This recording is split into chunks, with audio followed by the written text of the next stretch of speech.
नमस्कार दोस्तों, स्वागत है आपका अपने चैनल लर्निंग स्टूडियो में।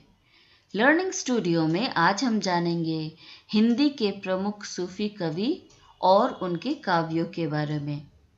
दोस्तों, इससे पहले जो मैंने वीडियो बनाया था वो हिंदी सूफी काव्य के बारे में ही था, लेकिन उसमें मैंने बताया था सूफी काव्य के वैचारिक आधारों के बारे में और सूफी काव्य परंपराओं के बारे में। और इस वीडियो में हम लोग जानेंगे हिंदी के प्रमुख सूफी कवि और उनके काव्यों के बारे में विस्तार से। तो चलिए शुरू करते हैं।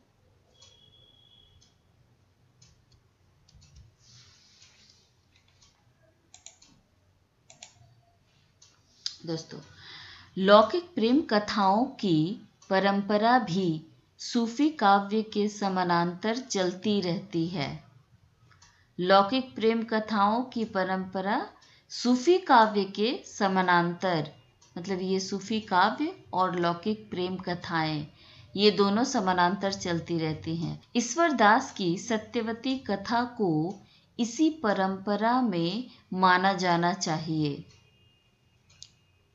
कुशल लाभा का ढोला मारू रा दूहा, जो कि 16वीं सदी में लिखा गया था, जिसमें ढोला और मारवाड़ी की प्रेम कथा चित्रित है, प्रसिद्ध प्रेम आख्यानक है।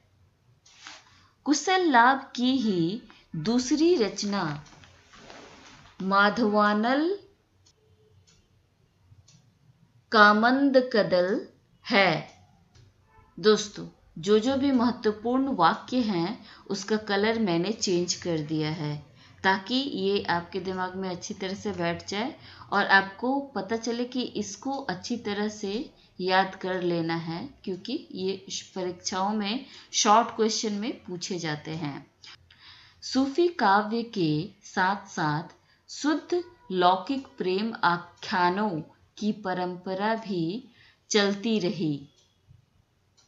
सूफी कवियों ने इसी आख्यान परंपरा का उपयोग किया और उसे सूफी सिद्धांतों के ढांचे में इस सफाई से गढ़ा कि कथा प्रतीकात्मक हो गई।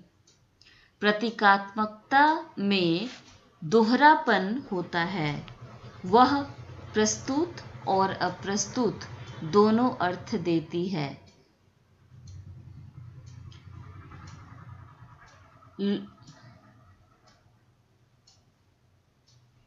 हिंदी सूफी काव्य के पहले कवि हैं मुल्ला दाऊद। सूफी परंपरा के पहले कवि मुल्ला दाऊद हैं। ये दोस्तों परीक्षाओं में पूछा जाता है, सूफी काव्य परंपरा के पहले कवि कौन थे, ये बार बार पूछा जाता है प्रश्न, तो ये इसका उत्तर होगा मुल्ला दाऊद। और इनकी रचनाओं के बारे में भी आप अच्छी तरह से याद कर लीजिएगा, इसमें प्रश्न पूछे जाते हैं। इनकी रचना का नाम क्या था? तो इनकी रचना का नाम था ये चंदायन। चंदायन का रचना काल, माफ कीजिएगा यहाँ पे कर हो गया है, तो ये होगा चंदायन का रचना काल 1379 में हुआ। मुल्ला दाऊद रायबरेली जिले के डलमऊ के थे। वहीं उन्होंने चंदायन की रचना की। यह काव्य बहुत ही लोकप्रिय एवं सम्मानित था। दिल्ली में मखदूम शेख तकीउद्दीन रब्बानी जन समाज के बीच इसका पाठ किया करते थे। चंदायन पूर्व भारत में प्रचलित लोरिक, उसकी पत्नी मैना और उसकी विवाहिता प्रेमिका चंदा की प्रेम कथा पर आधारित है। बीच बीच में चंदा को इस काव्य में भी पद्मावत की भांति अलौकिक सत्ता का प्रतीक बनाया गया है। चंदायन की भाषा परिष्कृत अवधी है। दोस्तों, ये भी प्रश्न आता है कि चंदायन की भाषा क्या है। किस भाषा में लिखी गई है, तो इसको आप जरूर याद कर ले। ये होगा अवधी, अवधी भाषा में रचित है, जिससे लगता है कि 14वीं सदी तक अवधी काव्य भाषा के रूप में परिष्कृत और प्रतिष्ठित हो चली थी।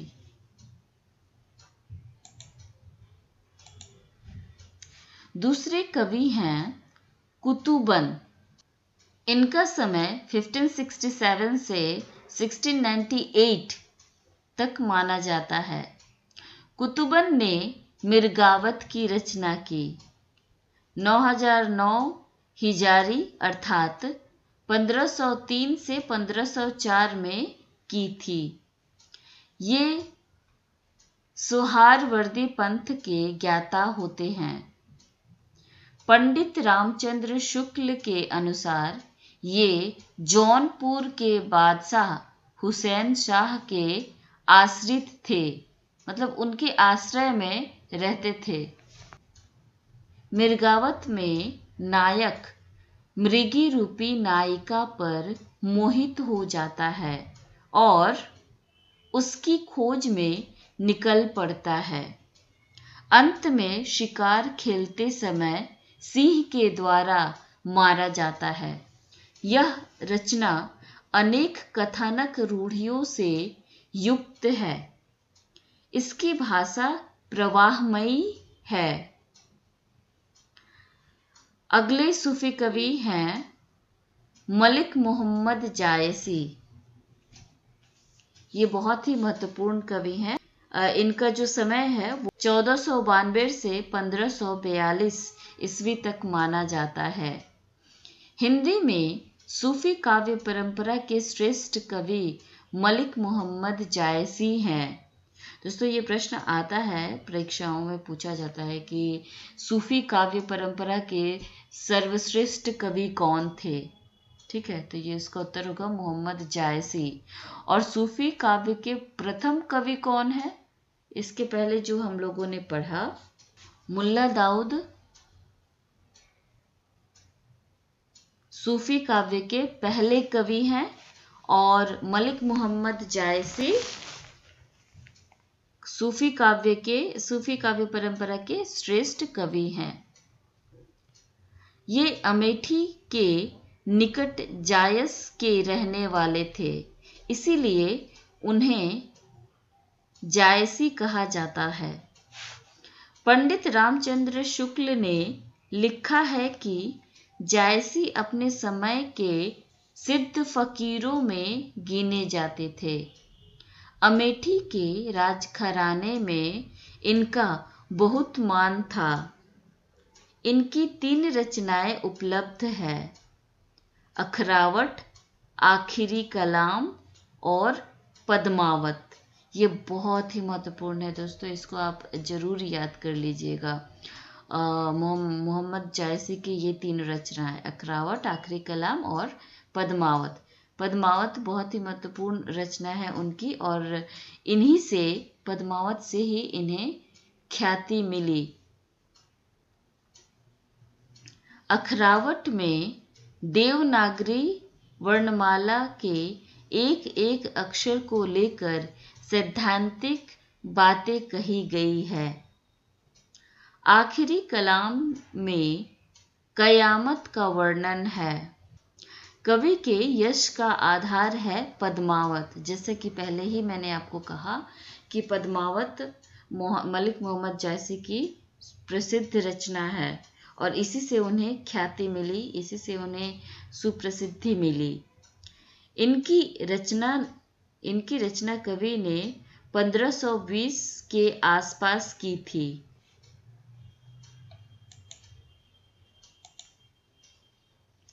पद्मावत की कथा चित्तौड़ के शासक रतन सेन और सिंघल देश की राजकुमारी और राजकन्या की प्रेम कहानी पर आधारित है। इसमें कवि ने कौशलपूर्ण कल्पना एवं ऐतिहासिकता का मिश्रण कर दिया है। इसमें अलाउद्दीन खिलजी द्वारा चित्तौड़ पर आक्रमण और विजय ऐतिहासिक घटना है। रतन सेन अपनी विवाहिता पत्नी नागमती को छोड़कर पद्मिनी की खोज में योगी बनकर निकल पड़ता है। पद्मिनी से उसका विवाह होता है।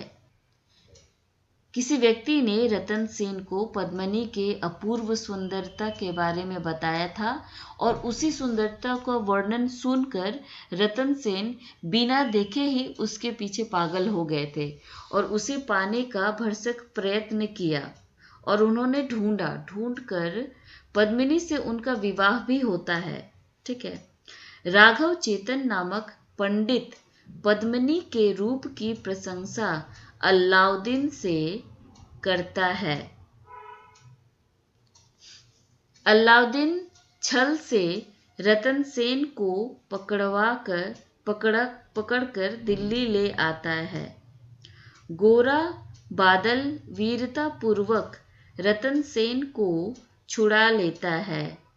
बाद में रतन सेन एक अन्य राजा देवपाल से लड़ाई में मारा जाता है। पद्मिनी और नागमती राजा के शव को लेकर सती हो जाती हैं।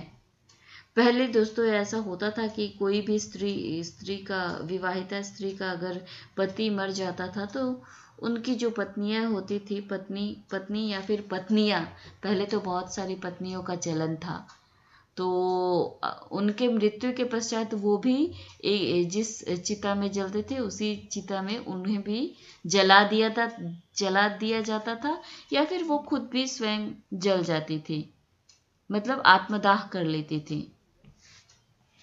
तो ये नागमती और पद्मिनी दोनों ने राजा के शव को लेकर सती हो गई, अर्थात उसमें जल के राख हो गई उनके शव के साथ। अलाउद्दीन जब चित्तौड़ पहुंचता है तो उसे उनकी राख मिलती है।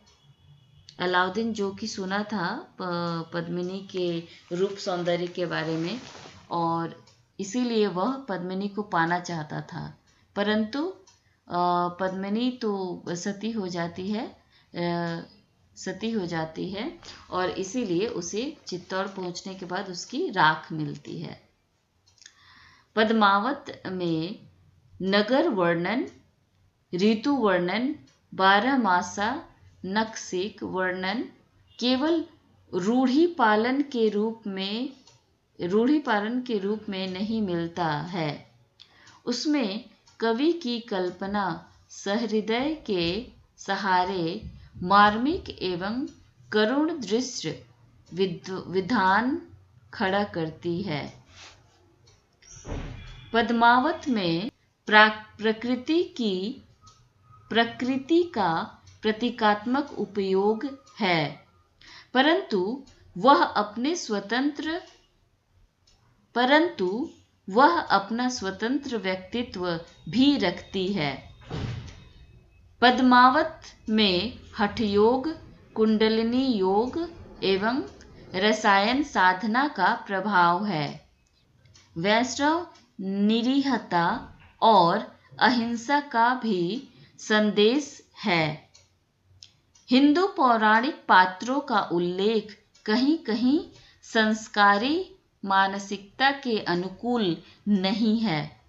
इस्लाम के एक संप्रदाय की सूफी साधना तो उनकी रचना की प्रेरणा ही है। इस प्रकार पद्मावत मध्य देश की अनेक धार्मिक साधनाओं का रूप प्रस्तुत करता है। सूफी काव्य के अगले कवि हैं मंजन। इनका समय 16वीं सदी माना जाता है।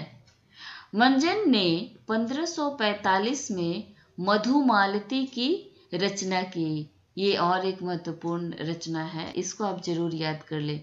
प्रत्येक कवि और उनकी काव्य रचना, जो महत्वपूर्ण काव्य रचना है उसके बारे में आप जरूर याद कर लें, ये परीक्षाओं में पूछा जाता है।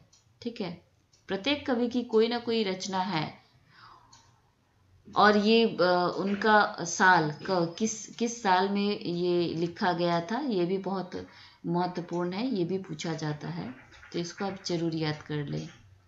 ये जायसी के परवर्ती थे। परवर्ती अर्थात उनके बाद, मतलब मलिक मोहम्मद जायसी हुए उसके बाद मंजन आए, ठीक है, परिवर्तित थे। मधुमालती में नायक को अप्सराएं उड़ाकर मधुमालती की चित्रसारी में पहुंचा देती हैं और वही नायक नायिका को देखता है। इसमें मनोहर और मधुमालती की प्रेम कथा के समानांतर प्रेमा और ताराचंद की भी प्रेम कथा चलती है। इसमें प्रेम का बहुत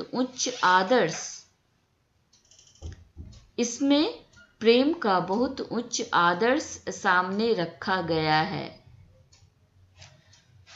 सूफी काव्यों में नायक की प्राय 2 पंक्तियां होती हैं, लेकिन इसमें मनोहर अपने द्वारा उपकृत प्रेमा से बहन का संबंध स्थापित करता है।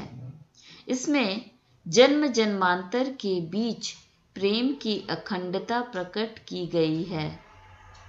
इस दृष्टि में इसमें भारतीय पुनर्जन्मवाद की बात कही गई है। इस्लाम पुनर्जन्म नहीं मानता। लोक के वर्णन द्वारा अलौकिक सत्ता का संकेत सभी सूफी काव्यों के समान इसमें भी पाया जाता है। ये तो रहे महत्वपूर्ण कवियों के बारे में, और इसके अलावा भी अन्य कवि और उनकी काव्य रचनाएं भी हुई हैं, उसके बारे में भी हम जान लेंगे। इसके अतिरिक्त सूफी काव्य परंपरा के अन्य उल्लेखनीय कवि और काव्य इस प्रकार हैं। उस्मान ने 1613 में चित्रावली की रचना की। ये भी पूछा जाता है, इसे ये भी परीक्षाओं में पूछा जाता है, शॉर्ट क्वेश्चन में आता है। शेख नवी ने 1619 में ज्ञानद्वीप नामक काव्य लिखा। दोस्तों यहाँ पे प्रश्न आ जाएगा शॉर्ट क्वेश्चन कि ज्ञानद्वीप किसकी रचना है, ठीक है, तो ये आप उत्तर इसको याद कर ले यहीं पे, शेख नवी। कासिम शाह ने 1731 ईस्वी में हंस जवाहिर रचा। नूर मोहम्मद ने 1744 में इंद्रावती और 1764 में अनुराग बांसुरी लिखा। अनुराग बांसुरी में शरीर, जीवात्मा और मनोवृत्तियों को लेकर रूपक बांधा गया है। इन्होंने चौपाइयों के बीच दोहे न रखकर बरवे रखे हैं। तो ये थे कुछ अन्य कवियों के नाम, सूफी काव्य के अन्य कवियों के नाम। इनके बारे में विस्तार से वर्णन नहीं दिया गया है, इनके नाम और रचना के बारे में तथा उनका रचना वर्ष के बारे में दिया गया है। सूफी काव्य परंपरा के प्रत्येक कवि और उनकी रचनाओं के बारे में आप जरूर से जरूर याद कर लें, और उनके रचना काल के बारे में, कब ये रचित हुआ था। इसमें से शॉर्ट क्वेश्चन, बहुत सारे शॉर्ट क्वेश्चन आते हैं, तो अगर आप ये लॉन्ग क्वेश्चन करते करते शॉर्ट क्वेश्चन याद कर लें तो आपको अलग से याद नहीं करना पड़ेगा।